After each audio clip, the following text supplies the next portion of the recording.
everyone, Deborah Lee here with another episode of You Can't Steal My Jesus. So today we're going to look at Jesus' guide for ethical conduct in the Christian life, and we're going to be looking at the Sermon on the Mount, which is found in Matthew 5 through 7. So we're going to just talk about a portion of that today. So Jesus opens his sermon with a series of blessings that represents his foundational teachings and covers core values. He is actually speaking to specific groups of people and focuses on the poor and the marginalized. He praises nonviolence and peacemaking, radical love, mercy, and inclusion. So I know, whoa, you're saying we've got a woke Jesus. Okay, calm down. I don't even know what that word means. We're going to move forward. Okay, so the Beatitudes are Jesus' guide for ethical conduct in Christian life.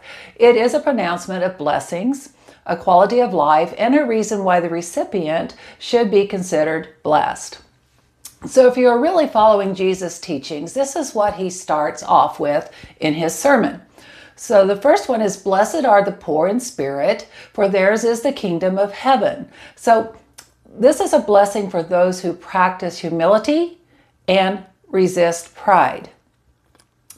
The second one is, "Blessed are those who mourn, for they will be comforted." So this is not a blessing for those who are mourning because of a loss, but for those who mourn over sin. The next one is, "Blessed are the meek, for they will inherit the earth." So this meekness is not weakness. It is talking about our unconditional surrender to God. "Blessed are those who hunger and thirst for righteousness, for they will be filled." And we're not talking about personal needs here, like healing or prosperity. Jesus knew that only the righteousness of God could satisfy souls. So blessed are the merciful, for they will be shown mercy. So since God has forgiven us and shown mercy, we are to do the same for others. "Blessed are the pure in heart, for they will see God." The pure in heart are free from evil desires and purposes.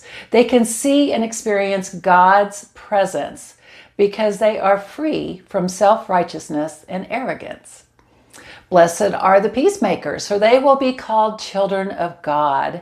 We are to always strive to make peace between men. Those who do, even though they may fail, will be called God's children, because he is the God of peace. "Blessed are those who are persecuted because of righteousness, for theirs is the kingdom of heaven." So those who endure suffering due to their loyalty to the kingdom of heaven are blessed, as their sufferings will bring them closer to that kingdom. So anybody for a bucket of humility with no pride sprinkled in? If you're a follower of Jesus, this is what he is asking of you. Jesus is speaking of what is good in God's sight. His sermon places humility over any sense of spiritual superiority.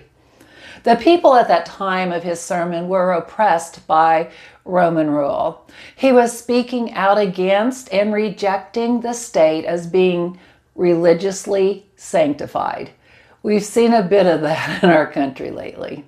So he continues his sermon by telling his followers that they are to be the salt and light of the world. Then he addresses serious issues like anger, lust, divorce, oaths, retaliation, love your enemies, give to the needy, and many more items.